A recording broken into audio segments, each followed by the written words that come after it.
Good evening, everyone. We're just going to give everyone a couple of minutes to get onto the webinar, get themselves settled in. Before we kind of formally start the meeting, my name's Emily. I'm the Chief of Campaigns from the National Office, so hi from Sydney. You'll see at the bottom of your phones or your devices that you're using, there's chat functions and there's Q&A functions. So encourage everyone to use it as Pippa just has, to introduce yourself, say who you are, say what yard you've come from, whereabouts in WA, or if you've come in from another state. We'd love to know who is on the line and where you've all come from. This is the second of these meetings we've done tonight. We did an East Coast one and now West Coast, and it's great that we're covering transport yards from right across the country and all parts of transport as well. So I really encourage you to use that chat function there, and let us know who your details are. Obviously too, as things come up in this discussion, and welcome Jacob from FedEx, good to have you. If there's different questions, use that chat function as well, or use the Q&A, and we'll try and address those questions as they come up through this meeting. And if we don't get the opportunity to, we've got your details and we'll have that in the chat to be able to come back to you. So as I said, for those people that have come on, I'm Emily, and we're just letting everyone have a minute or so to jump on, follow the link, get their Zoom sorted and go from there. But if you haven't already, jump into that chat function and introduce yourself so that we know what yard you're from, what part of transport you're from, and who is on the line. And as always, with our TW meetings, before we start and before I hand over to Tim, I'll be doing acknowledgement of country. I can do that, Em, if you want. Okay, Tim, over to you. So I'll hand over to Tim, who of course is the National Vice President of the Union and the Secretary of the mighty WA branch. Over to you, Tim. Thanks, Emily. Wanju, welcome everyone. I'd like to acknowledge the traditional custodians of the land we meet on today, of the Whadjuk people of the Noongar Nation, and their continuing culture, their elders past, present and emerging, and extend our respect to all First Nations people and acknowledge reconciliation of traditional owners. So thanks, Emily. Look, once again, welcome everyone to the first night of our webinar of its kind in the Union. As Emily mentioned, there was one earlier. This is the West Australian version of it. And this kicks off our campaign of the transport reform now. We're all here because we know how crucial it is to get the reform through Parliament. We know how important and what a great opportunity this is to make our industry fairer, safer and more sustainable. Earlier this evening, we had hundreds of members from over East on a similar meeting, and now it is our turn. Today, we will share the campaign plan for the next few months here from some delegates and some rideshare people and an owner driver as well, about where we are in this fight, and give members the tools to be active participants in this campaign, because it will require all of us together and working hard to make sure we win this reform. And congratulations to everyone for joining the webinar today. At this important moment, we should first acknowledge the tremendous work that has got us to this point, which TW National Secretary Michael Cain will explain, followed by a short video. And we must remember that this has been a long time coming and it's been a hard fight. So I'd like to hand over to Michael. Well, welcome everyone. Thanks for joining us. And before I even start, thanks not just for joining us, but thanks for all the work up to this point. It's your leadership, your activism, it's your real instinct and hunger for change that's got us to such an important moment in time. And this is a real moment in time. Let's just think about it for a second. We have the federal government, we have the Commonwealth Australian government that has made a commitment that it is going to empower the Fair Work Commission to be able to set minimum standards to ensure that the road transport industry is safe, sustainable and viable.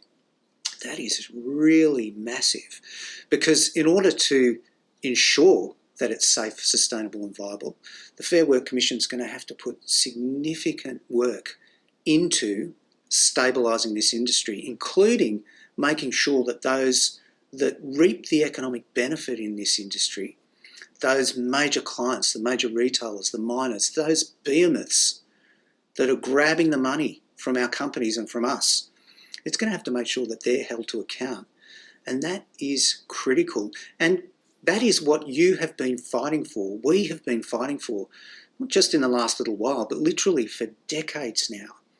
So we've got an incredible opportunity to bed that down. We've been fighting for this since the mid-1990s. We knew at that point in time that our industry was really a price-taking industry. If we're an owner-driver, we take the price we're given. If we're a transport company, in many circumstances, even when we're very large companies, we take the price that's given by those at the top. We don't have a chance to negotiate. They just impose it. They say, we want you to do the work for this amount and we have to do it. Now that's not fair. Not only isn't it fair, but it leads to really dangerous outcomes and an industry that's in free fall. It's in destructive competition. It's cannibalizing itself in a downward spiral of companies that can't keep their heads above water. Even massive companies like Scott's Transport, you know, the biggest fridge company in the middle of really wealthy retail supply chains, couldn't keep its head above water. And that just demonstrates to us what a situation we're in terms of this cannibalistic, destructive competition. And so years ago, 2.5 decades ago, we said, in order to fix this industry, we've got to hold those at the top of our supply chains with the economic power that are reaping those dollars in. We've got to hold them to account. They've got to pay their fair share. They've got to take responsibility for ensuring there are safe outcomes and people are paid properly. And so we had our Woolies campaign, you know, the Woolies Bullies campaign, and we sat in the middle of George Street and around the country and called out to Roger Corbett, who was then in charge, you know, you've got to change the system, and some more colourful phrases as well that some of you may be aware of. But that was really critical because eventually we got Woolies to heal. They started speaking constructively with us, and they kept speaking constructively with us when we shifted our campaign to Coles. Fighting Coles hard kept Woolies honest and talking properly. And eventually we got Coles to the table and they started talking constructively. And to keep both Coles and Woolies honest, we took our fight to Aldi. And of course, that's the site of our most recent protests, our Aldi stores and our distribution centres, because that's a company that's undercutting the market. And we're making these protests so visible publicly so that the community can see that it's not a truck driver that's at fault here. It's not even a trucking company that's always at fault, but it's those that engage them that need to be held to account. And of course, that economic squeeze from the top of our supply chain has been made much worse by the march of the gig economy. You know, we've had the Ubers of this world, but also the Amazon Flexes that are right in the middle of freight transport, pulling the rug out from underneath our companies while they're being squeezed from the top. And they're doing that because they're engaging workers with no standards at all. You just tap on an app and all of a sudden you can go and bid for work at the lowest dollar. And it's a deadly recipe. But it's not only a deadly recipe, we know that. It's a recipe for absolute destruction of our industry, the industry that we've worked so hard to stabilise over many years. And we felt that, didn't we, in 2021 when we went into our majors negotiations, and even our major companies were literally coming to the bargaining table and they were saying to us, we have to put in place B rates and C rates. We have to slash your superannuation. We have to slash your terms and conditions. Why? Because we're being undercut by the gig economy, by the Amazon Flexes of this world. And of course, all credit to many of you on this call. You stood up and said no. And we took strike action across hundreds of sites, thousands of workers, protected action ballots across 9 companies. And we made it clear to these companies that no, this was not what was going to happen. We were not going to take the low road. We were going to draw a line in the sand and make sure that we had our standards stabilised in our major companies, and then we were going to require these major companies to come with us to lobby for change, and that's precisely what we've done. You stood strong in 21, you held those companies to account. Then those companies put their name on a sheet of paper with us and other industry players and went to the federal government at the Jobs and Skills Summit last year and said, we want change. We need change. And the federal government agreed. And that's the position we're in now. The federal government agreeing to put in place a system through the Fair Work Commission, in essence, to fill the void that was left when Cash and Turnbull reprehensibly tore down the Road Safety Remuneration Tribunal in 2016 and put nothing in its place. Of course, since then, we've lost 307 of our transport worker colleagues on our roads in truck crashes, and that is just reprehensible. And so we know the opportunity's here.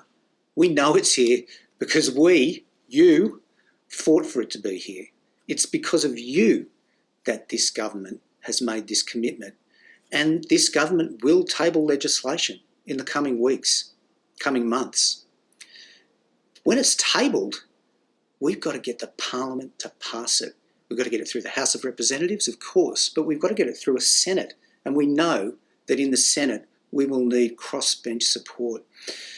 And it's important that we keep our campaigning as visible and, quite frankly, aggressive in a positive way in support of this change that the federal government is putting up, so that the community can see that this is what's required, and that can be reflected and seen by the crossbenchers that we need to move to vote for this legislation. It really is a moment for us, and that's what we're here to talk about today, and I know we're talking about it in other forums across the union as well. We've got our convoy on the 5th of August. We've got continuing intense lobbying that we have to do, further trips to Canberra. And this is really critical because it's the pinch point. It really is the culmination of 2.5 decades of work of all of us on this call, and we have the opportunity to bring it home now. I'm confident we will. I am confident we will. I know we will win this. But we win it by making sure that we are present and that we're fighting, that we're getting the word out to everyone who's next to us in our yards, next to us on our roads, who we interact with, whether they're transport workers or not. We need to get them on board for this. This affects everyone. A sustainable, safe transport industry affects everyone in our community. And we're on the cusp of making real change. And that'll be real change for the country, for Australia. It'll be such a legacy for us all, but it's also going to support our job security. And it's going to mean this is going to be an industry that people can confidently work in, knowing that they're going to be safe, that they're going to be fairly remunerated, they're not going to be exploited, knowing that those reaping the economic benefit are paying their fair share and acting responsibly, and knowing that because we're going to force them to do that through the new system that we win together. So thanks everyone. It's a massive fight ahead, but a massive dividend if we win, when we win. And I'm looking forward to working hard with you to fight for that win over the coming months. And now we're going, I think, to a video to celebrate where we've come to this point. Thanks everyone. See you soon. Union power! Union power! 2,000 Star Track employees across the country walking off the job in a 24-hour protest over job security. But proudly swinging their union colours. Union power! Union power! This is the moment Toll Group truckies agreed to slam on the brakes. These FedEx workers are fed up. They're demanding better pay and job security. Union power! Hey! Union power! From Perth What do we want? Safe race! When do we want it? Now! to our nation's capital. Hundreds of truckies hit the road united in convoys today, demanding safer working conditions. If workers in transport are not looked after, if they aren't paid enough, if they don't have the right terms and conditions, then they die. The Transport Workers Union is demanding the federal government brings in a safe rates legislation to protect truckies from being overworked and underpaid. The union says the Amazon Flex model, where contract labour is used to deliver parcels quickly and cheaply, is threatening the transport sector. It's going to spread like a cancer throughout this industry. We need legislation to protect ourselves and protect the community. A survey of more than 1,000 delivery drivers found around half are earning below minimum wage, with 81% relying on this income to survive. The majority also reported feeling pressure to take risks to get the job done, and some putting their personal safety on the line. It's an unregulated market and it's out of control. They pay us less and less and push us to make more and more delivery faster. But the only way that this becomes sustainable across the market is if the federal government legislates to ensure that there is a minimum floor across this sort of gig transport work. The only way to change the situation for these exploited workers is to use the building that I'm in right now and legislate, and that's what we'll do. What do we want? Safe rates. When do we want it? Now. Storming Aldi's offices, the Transport Workers Union wants it and other giant retailers like Amazon and Apple to sign a charter to guarantee driver safety and higher pay. This is a national crisis, and it's a national crisis caused by corporate greed. Greed, the union says, is sending others into liquidation, like trucking company Scott's, which sacked 1,500 workers. John Walters is one of them. We need people to be held accountable, and accountable in the way that enough's enough. They will be areas that we'll have to do further work on, allowing the Fair Work Commission to set minimum standards to ensure the road transport industry is safe, sustainable and viable. We have hope now. We have some hope with a new federal government in place that has made a commitment to put in place regulation again. We want to make it clear to the Australian community that we are going to fight to ensure that regulation takes place. What do we want? Safe rates. When do we want it? Now.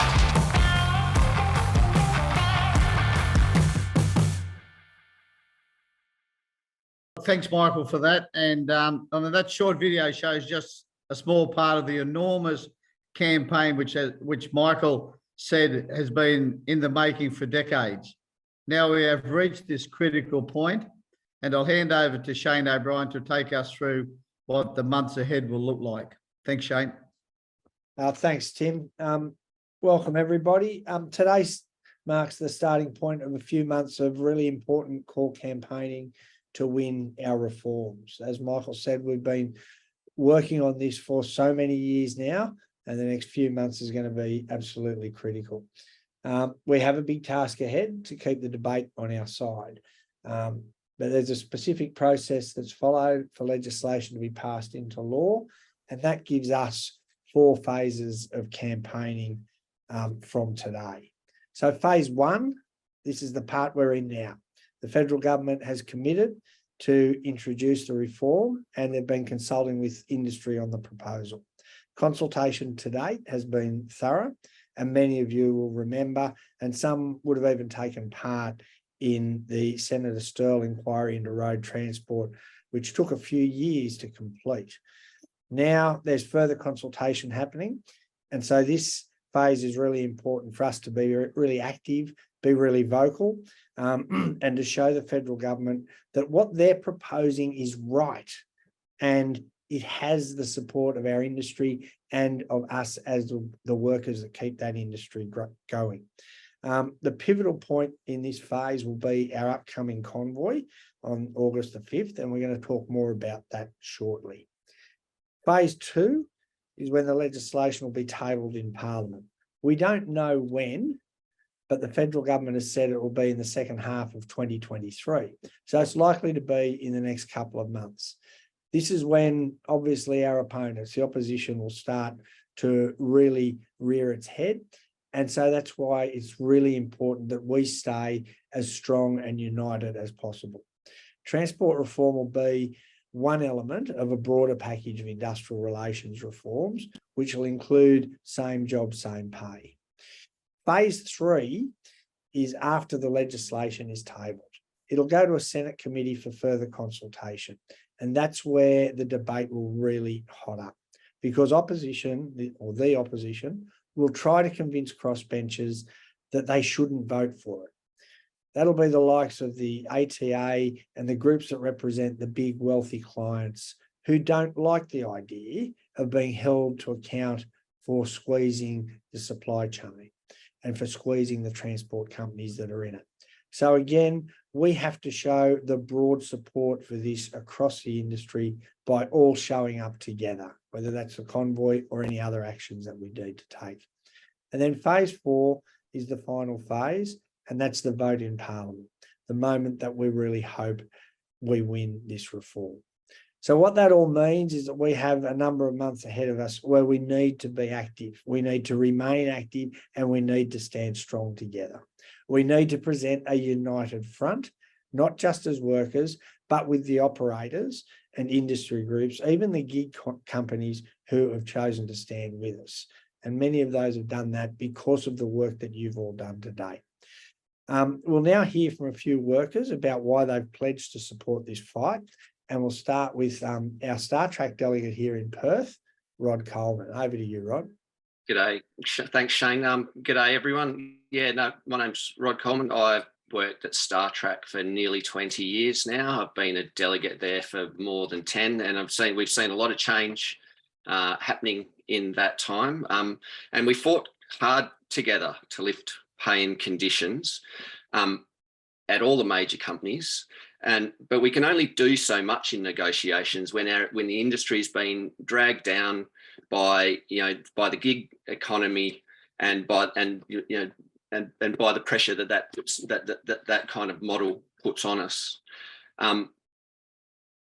We need reform for our job security, and to make sure that we're sharing the road with drivers who have good, safe jobs, and that includes all the subcontractors and the fleet operators who we work with, who are being screwed down by the businesses that the big companies that employ them. Transport's Australia's deadliest industry. We an average of 1 death a week of a truck driver on the roads. That's a crisis. We need, and we really do need. Something needs to happen there, because if it was the building industry, we'd be on the news every night of the week. And so we need everyone to join this fight. We need everyone to come to the convoy, and we need to talk to our mates, our workmates, and people that we meet around why this is so important. Thanks, Tim. Thanks, Rod. And look, we'll now go to our owner-driver, Frank Black. Frank? Thanks, Tim. Well, as an owner-driver, it gets increasingly hard to make a living in this industry. As an owner-driver, it gets increasingly hard to make a living in this industry. We've got the gig economy emerging, and we've got the Amazon Flex models slowly creeping into it. That is not helping at all.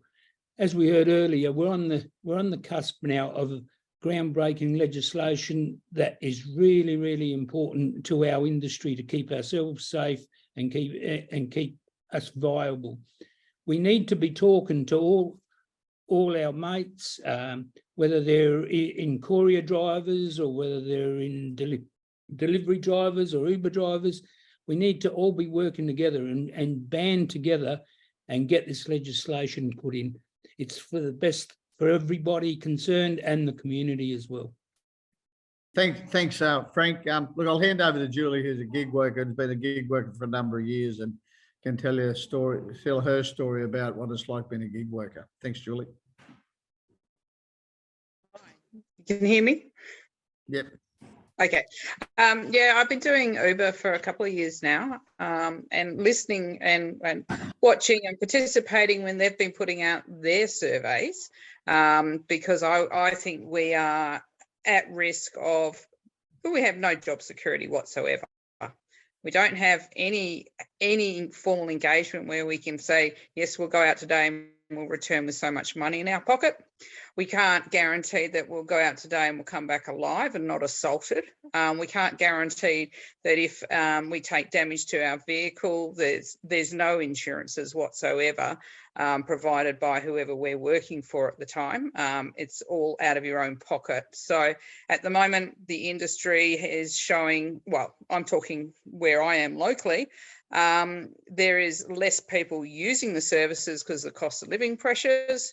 At the same time, the platform allows as many drivers who want to jump onto it because of cost of living pressures. So we're all sort of scrabbling around like seagulls trying to fight for the last cold chip. Our returns are going down. Our costs of running the business aren't going down. The cost of being on the road is going up, and we have no base wage, we have no protections. So I'm right behind this reform. I think it's time. Really, we're at a point simply that if gig companies have to exploit people continuously because they're driven by profit, then at the end of the day, if we have to change legislation to stop people being exploited in the way that they are doing it with no protections, and some of them decide they're going to leave our shores because there's not a big enough dollar in it for them, that might be the end of the day, what happens. But if we can compromise and get to a point where we have some job security and be nice base minimum wage for the efforts we put in, that actually acknowledge the fact that the costs are all out of our own pocket as well. Because so anything you see in take home, that's not a net figure, that's a gross figure. And we are all always having to stump up more and more money to stay in the business. So I'm right behind the reforms. We need to get out to as many Uber drivers and many older drivers and as many DD drivers and any other sorts of ones that are out there having to, put it all together for themselves and talk and get on board with this. I think it's a great idea. We need to reform the industry from our end as well. Okay, look, thanks, Julie, for that. And there's just a few stories, but we know everyone on this call has a story of their own about why we need to win reform. Over the next few months, it will be really important for you all to share these stories with your workmates, with others in the industry, on social media, and with public and with politicians directly.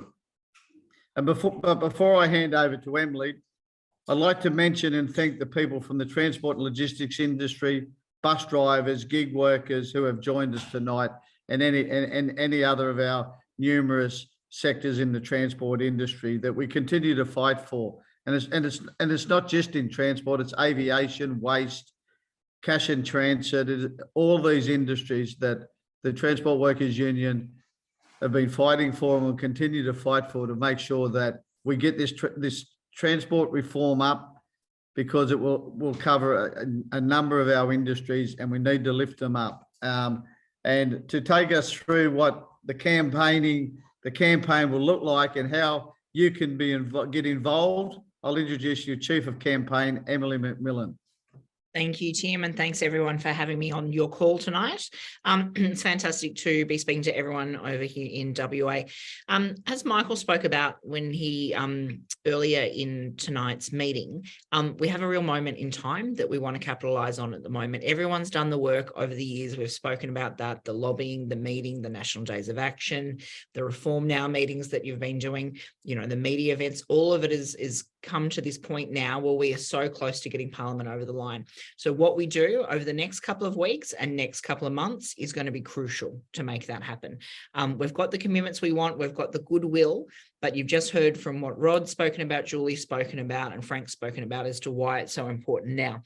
And we'll keep repeating this date, but the first thing we can do is make sure that everyone is at the convoy on the 5th of August. We have an opportunity to, I think, make this the biggest ever road transport convoy we've had in WA, and probably the biggest series of convoys that we've had around the country. And it shows the Parliament, and it shows everyone that'll be voting in Parliament House that we're a united industry and that we're standing together. And whether you're a gig worker, whether you're an employee, whether you're a contractor, whether you're an employer, you're all part of wanting to make sure this reform happens. So there's going to be convoys in Brisbane, Cairns, Melbourne, Adelaide, Darwin, and Sydney's going to Canberra, but of course the one we all care about is Perth. So Pip has shared a link. If you're not registered already, grab that link, register and share it with your friends as well. We want everyone to come along, friends, family, whoever you want to bring along. We want to make this massive. We had a convoy in July last year that some of you would have been part of. And we know that was instrumental in getting the government to come out and make the commitments about supporting this reform. Now we need to make that even bigger and better to make sure that they actually bring these laws to Parliament and we convince those crossbenchers we need to vote for it. So the registration is there, use it. Secondly, of course, we want conversations about what's going on. We've had 150 yards across the country endorse this fight for reform now. But if your yard hasn't had a meeting yet, we want you to have a meeting. We want you to talk about what reform means, just like we heard from delegates speaking tonight, and what it means to your sites as well. So from today, we'll be rolling out videos and photos that we've been collecting on yards over the last couple of months. And it said, if you haven't done one yet, speak to your organiser, speak to your delegates, and we'll get that set up on your site as well. Also with social media, so we'll be posting all of these on social media. So if you don't already go to the TW Australia pages, so have a look on Facebook, have a look on Instagram. Again, Pip's just posted the link for our Facebook page, and you'll see the Reform Now pictures on there. But get on, like, comment, share that. We want to get the message out as far as possible. So really, from this point forward in this phase that Shane was talking about, one, convoy on the 5th of August, we want every transport worker to be part of it. We want that to be huge. Two, if you haven't done your Reform Now meetings, do that, because we want to show that there is thousands and thousands of transport workers across the country that are standing together for this reform. And number three, get on social media so we can amplify that message out to the community and to our supporters as well.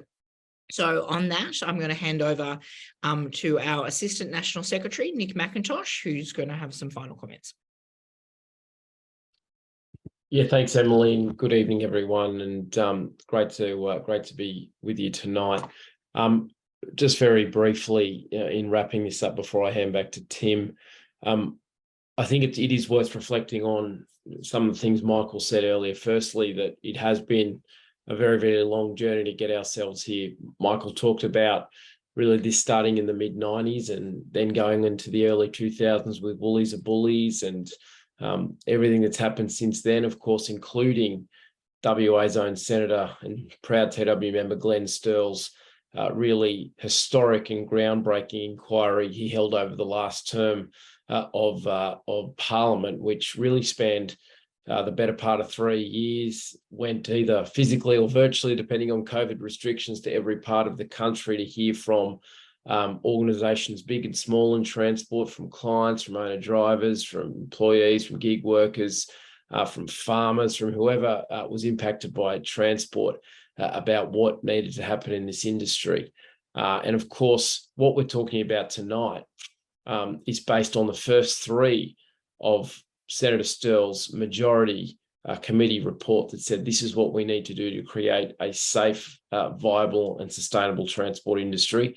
And this is the commitment that, of course, we heard in that video earlier, Tony Burke make at that Jobs and Skills Summit. Really the only substantive thing at that Skills Summit that was announced as being legislation. Some things came out of that after the summit itself, but that was right at the start. And that was in part, as Emily said, because we had a convoy a few weeks earlier, and we deliberately did that. And we did it in every capital city, and in Sydney having the luxury of relatively easily taking it all the way to Canberra, to make ourselves known with a new government in a new parliament. And, you know, any new government hasn't been there a long time, wants to do 10,000 things in its first 5 minutes. Well, we put ourselves front and centre by taking that action. And we have to do it again. As Emily said, this is the first thing that we need to do here. This is the big public piece. There's really no excuses not to get it right, given how much is on the line here, and the fact that we're really on the precipice of achieving really life-saving reform in our industry. And at the end of the day, stuff that will help our wages and conditions go up as a result of this legislation. That's what we need to do on the 5th of August around the country, and of course in Perth. And we'll be in touch with all of the other things we need to do. As Shane said, this is starting now, but this is going to be a really crucial few months. The government has said its intention is to introduce this bill into Parliament in the second half of the year, and it wants to legislate this by the end of the year, which means a pretty intense period, given we're now in mid-July, and given that basically towards the start of December, Parliament stops sitting. So that's a very, very small period to get something so groundbreaking through, and we need to do everything we can in order to make that happen. So let's work together. Let's keep talking to each other over the next few months, and let's get out there and let's make this thing happen for all of us and for our industry. Thanks, Tim. Look, thanks everyone for coming on. I can't, emphasize strongly enough about us turning out for the convoy, about showing anyone that might be going weak at the knees or anyone we need to turn around to vote in Parliament for this transport reform, that they are scared and they are worried that you will not vote for them at the election, and we'll continue to campaign against them people. And have them discussions in your work sites about what industry reform means. We have the good people on side. We have the RTO, the registered organisation that represents good companies and businesses on side. We have good companies on side who want to help us lift the standards up to where most of our membership is in unionised sites where we have good enterprise agreements. We can't allow contracting out to be what decides what your wages are. We need transport reform, and this is our opportunity. We don't want to go to bed in 12 months' time and not have this legislation because we haven't done everything possible over the next few months to make sure this is delivered. So make sure we're there, make sure we do it. And I want to once again just thank everyone for being on, and thanks to National Office and Pippa at National Office for the hard work she does in organising this and helping everyone with our speaking notes and everything else. So well done to everyone. And, I know we're all up for the fight, and let's go. Thank you.